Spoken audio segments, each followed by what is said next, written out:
안녕하세요. 오늘도 사연살롱을 찾아주셔서 감사합니다.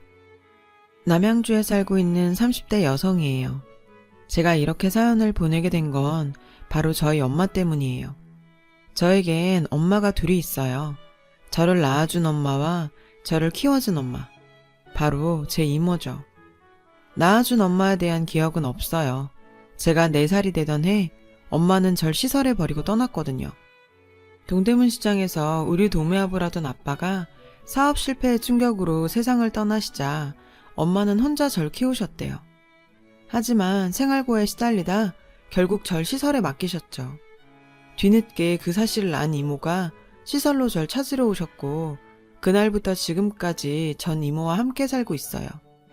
이모는 절 키우시느라 결혼도 안 하고 사신 거예요. 조카인 저 때문에 자신의 인생을 희생하신 거죠. 그래서일까요? 철이들 무렵부터 전 내 인생에 결혼은 없다는 생각으로 살아왔어요. 이모가 날 위해 희생했던 것처럼 저 역시 이모를 모시고 살 생각으로요. 평생 저만 바라보고 사신 이모를 두고 내 행복만을 찾아 남들처럼 가정을 이루고 사는 건 너무 이기적인 행동 같았거든요. 주변에선 결혼을 해서 이모를 모시고 살면 되지 않냐고 하는데 그게 어디 쉽나요? 장인 장모 모시고 사는 것도 싫다고 하는 판에 이모를 모시고 살자고 하면 어떤 남자가 그러자고 하겠어요. 그래서 일찌감치 마음을 비우고 결혼은 포기한 거죠. 그랬는데 정원아, 우리가 이모님 모시고 살자. 너한텐 엄마나 마찬가지인데 우리가 모시고 사는 게 맞는 것 같아. 기대도 안 하고 있었는데 남친이 먼저 얘기를 꺼내더라고요.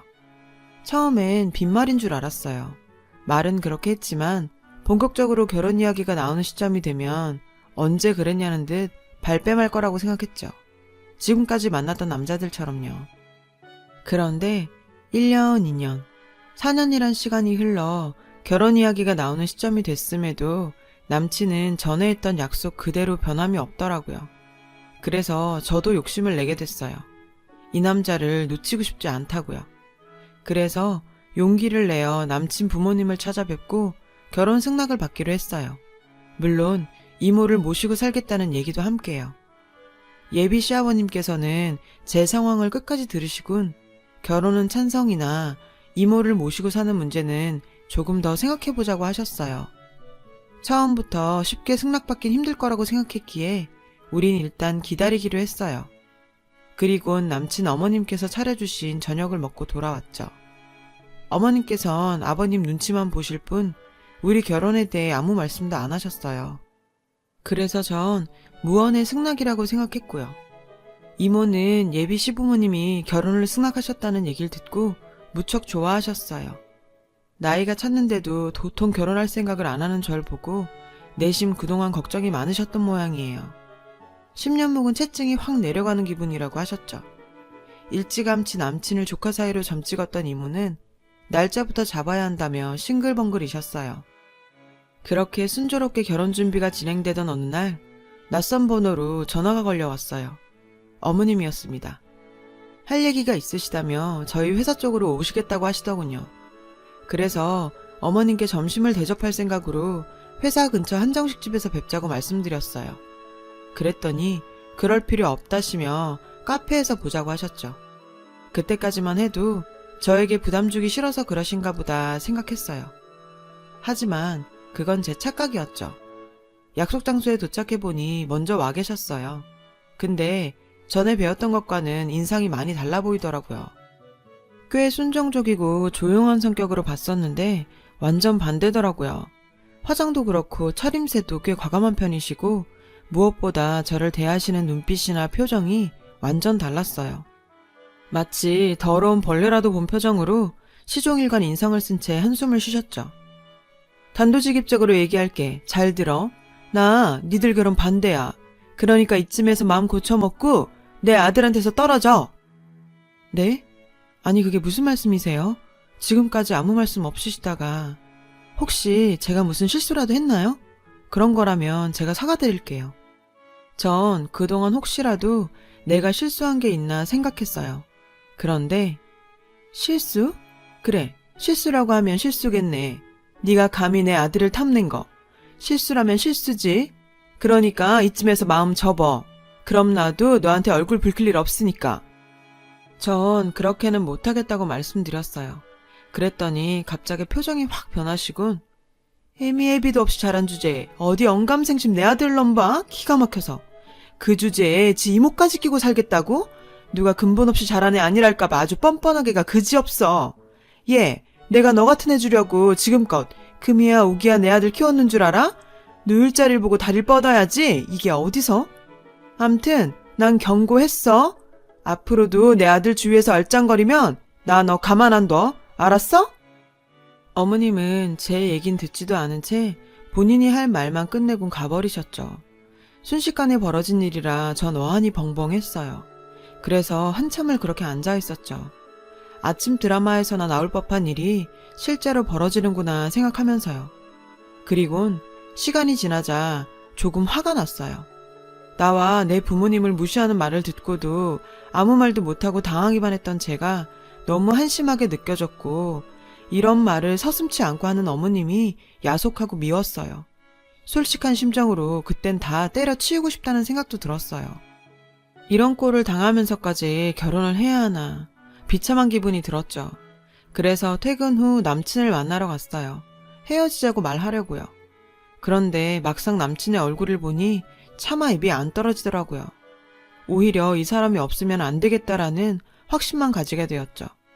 내 인생에 다시 없을 이 남자를 위해 욕심을 내고 싶어졌어요. 그래서 결심했죠. 버티기로. 지긋지긋한 순간도 시간이 흐르면 추억으로 남는 것처럼 시간을 갖고 기다리면 언젠가는 어머님과의 관계도 회복하고 웃으면서 이야기하는 날이 올 거라고 믿고 싶었어요. 지금에 와서 생각해보면 참 멍청한 짓이었죠. 그 후에도 어머님은 저를 따로 불러 협박을 하거나 남친과 아버님 몰래 제게 히스테리를 부리곤 하셨어요. 그럴 때마다 전 미련한 곰처럼 무던하게 욕받이 노릇을 했죠. 듣다 보면 내성이 생길 거라 생각했는데 어머님한테 무시당하고 막말을 들을 때마다 가슴에 상처가 남더라고요.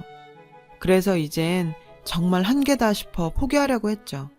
그런데 제가 덜컥 임신을 해버린 거예요. 이젠 정말 빼도 박도 못하게 된 거죠. 이모는 제 임신 소식에 내심 걱정이 되는 모양이셨어요. 안 그래도 부모 없이 자란 처지에 혹여 함부로 몸 간수해서 애까지 뱉다는 얘기를 들을까봐 걱정하셨던 거죠. 그래서 남친한테 시부모님들께는 일단 비밀로 하자고 했어요. 남친도 그러자 했고요. 아이 때문에라도 서둘러 식을 올려야 해서 예식장을 구하는데 애를 좀 먹었어요.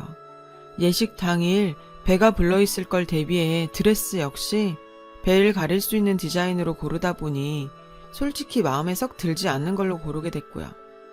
하지만 어쩌겠어요. 일단은 발등에 떨어진 불부터 꺼야 하는 걸. 그래도 저도 사람인지라 일생에 한 번뿐인 결혼식을 이렇게 치르게 돼서 기분이 상하더라고요. 그래서 남친한테 짜증을 많이 냈죠. 하지만 남친은 제가 내뱉는 짜증을 말없이 받아줬어요. 그리고 어느 날이던가 늦은 밤 남친이 술에 취해 우리 집에 찾아왔더라고요. 그리곤 살짝 풀린 눈으로 자기 인생 내력을 이야기하더군요. 사실 우리 엄마 말이야. 내 친엄마 아니야. 나 유치원 때 두 분 재혼하셨어. 피 한 방울 안 섞였는데도 나한테 참 잘해주셨지. 아버지가 날 나무랄 때도 엄마 늘 내 편이 돼주셨으니까. 근데 이상하게도 그러면 그럴수록 난 더 거리감이 느껴지더라. 차라리 내가 잘못했을 때 혼도 내고 매도 드셨다면 더 가깝게 느껴졌을지도 몰라. 그래서 난 내 자식만큼은 내가 느꼈던 이런 기분을 느끼지 않고 살았으면 좋겠어. 뜻밖이었어요. 남친한테 이런 과거가 있을 줄은 정말 몰랐거든요. 그도 그럴 것이 시어머님께서 제가 자라온 환경에 대해 막말까지 서슴지 않으신 분이잖아요. 남친의 고백이 더 놀랍게 느껴졌어요. 그리고 한편으론 남친도 저처럼 평범하지 않은 가정 환경 속에서 자랐기 때문에 이모를 향한 제 마음을 잘 알아주는지도 모르겠다는 생각도 했죠. 둘 다 상처가 있는 사람들이니까 오히려 더 서로에게 의지하며 살 수 있을 것 같았어요. 그리고 며칠 뒤 아버님은 제게 직접 전화를 하셔서는 아무리 생각해도 이모를 모시고 사는 건 허락할 수 없다고 하셨어요. 대신 이모 집 근처에 저희 신혼집을 마련해 주시겠다고 하셨죠. 남친과 저는 일단 아버님 뜻에 따르기로 하면서 문제는 일단락 지어졌죠. 그런데 정작 문제는 따로 있더라고요. 그날도 어머님은 남친 몰래 절 집으로 부르셨어요. 아, 오늘은 또 뭘로 생트집을 잡으실까? 속으로 걱정을 하면서 댁으로 향했죠. 현관에 막 들어서자마자 어머님은 내가 너 그럴 줄 알았다. 보고 배운 거 없다 했더니 하는 짓도 딱 지 수준이야. 너 애 가졌다며? 솔직히 말해. 그거 우리 아들애 맞아? 혹시 밖에서 딴 놈이랑 붙어먹다 배불러 온 거 아니고? 그런 거라면 지금 당장 이실직고 하는 게 좋을 거야. 안 그랬다가 너도 네 애도 가만 안 둘 거니까. 시어머니는 살기를 내뿜으며 소리쳤어요. 보아하니 남친이 실수로 말을 했던 모양이었죠. 미리 말씀 못 드린 건 정말 죄송해요. 하지만 저 정말 하늘을 우러러 한 점 부끄럼 없어요. 어머님이 생각하시는 것처럼 저 인생 막 살지 않았다고요. 도대체 무슨 근거로 절 그렇게 매도하시는지 모르겠지만 정말 억울해요. 안 그래도 임신한 탓에 감정 컨트롤이 잘 안 되는데 어머님의 막말을 들으니 감정이 주체가 안 되더라고요. 그래서 저도 맞받아쳐 질러댔어요. 네가 뭔가 캥기는 게 있으니까 임신한 사실도 숨긴 거 아니야. 말해봐 이 지지배야. 너 그 애 누구 애야? 내 아들 자식 아니지? 그치? 어머니는 끝까지 저와 제 아이를 의심했어요. 이러지 마세요. 그렇게 못 믿으시겠다면 나중에 유전자 검사라도 해보시면 될 거 아니에요. 그치만 만약 그의 아이라고 판명되면 어머니는 저랑 제 아이한테 사과하셔야 될 거예요. 이게 어디서 큰 소리야? 애 하나 뵀다고 눈에 뵈는 게 없는 거니? 결혼도 안 한 처녀가 애를 뵀으면 창피한 줄을 알아야지. 뭘 잘했다고 큰 소리를 쳐? 그래서 내가 널 싫어하는 거야. 겉으론 조신한 척 다 하더니 봐라. 결국 결혼도 하기 전에 애부터 배우는 거. 이러니 내가 추신 안 따지게 생겼니? 이래놓고도 인생 막 살지 않았다고? 내가 너 같은 애는 집에 안 들이려고 하는 이유가 이런 거다. 근본도 없이 막 살아온 건 티가 나도 나니까. 천박한 지집애. 도저히 참을 수가 없었어요. 그래서 꾹 참고 있던 그 한마디를 내뱉어 버렸죠. 어머님이 재훈 씨 친어머니도 아니시잖아요. 어머님은 자식도 버리고 제가 하신 거라면서요.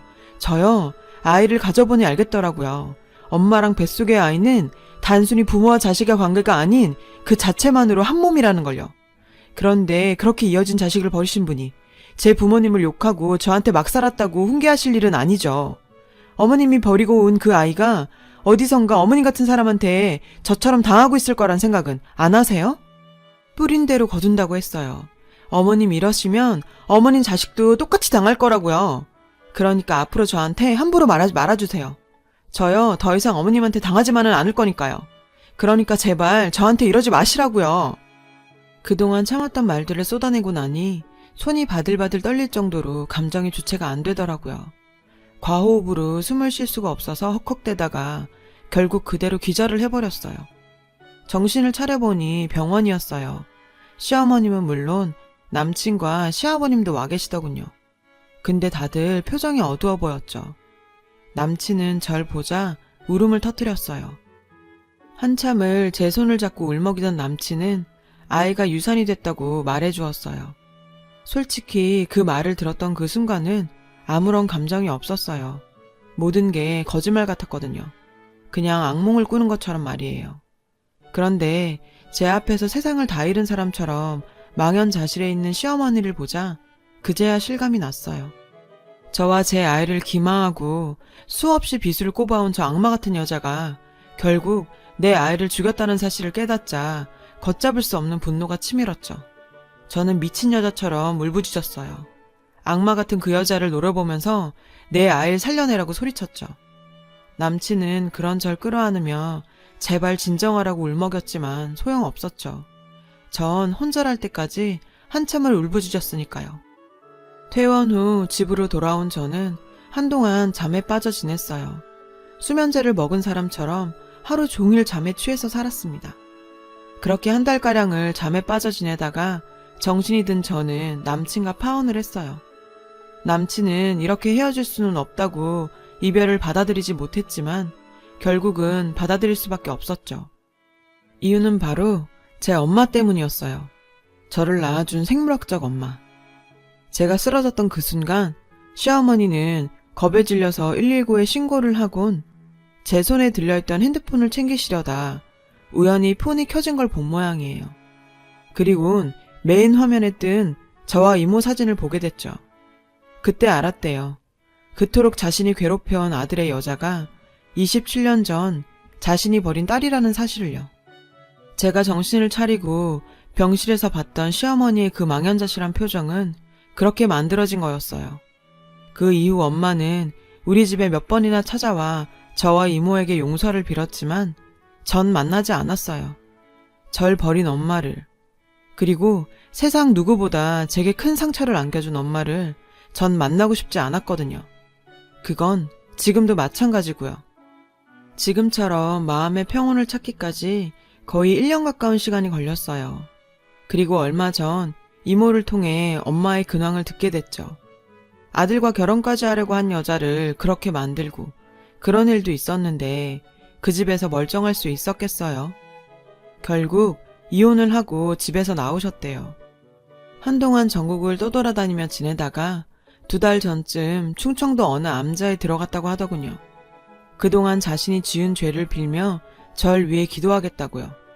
전 절 위한 기도 따윈 필요 없으니 엄마 자신의 인생이나 사시라고 했어요. 자업자득이죠. 자식도 버리고 자신의 행복을 찾아 떠났던 엄마는 자신의 욕심과 삐뚤어진 모정으로 결국 모든 걸 다 잃었으니까요. 얼마 전부터 전 다시 일을 시작했어요. 다시 한번 살아보려고요. 27년 전 그랬던 것처럼 제 곁에는 세상에서 제일 절 사랑해주는 사람이 있잖아요. 처음부터 내 엄마였고 앞으로도 영원히 내 인생의 유일한 엄마인 이모 말이에요. 이모, 아니 엄마, 내가 더 잘하고 살게요. 고맙고 사랑해요. 지금까지 제 긴 사연을 들어주셔서 감사합니다. 여러분, 사연 댓글에 응원과 현명한 조언 부탁드려요. 좋아요와 구독은 저에게 큰 힘이 됩니다. 오늘도 좋은 일 가득하세요.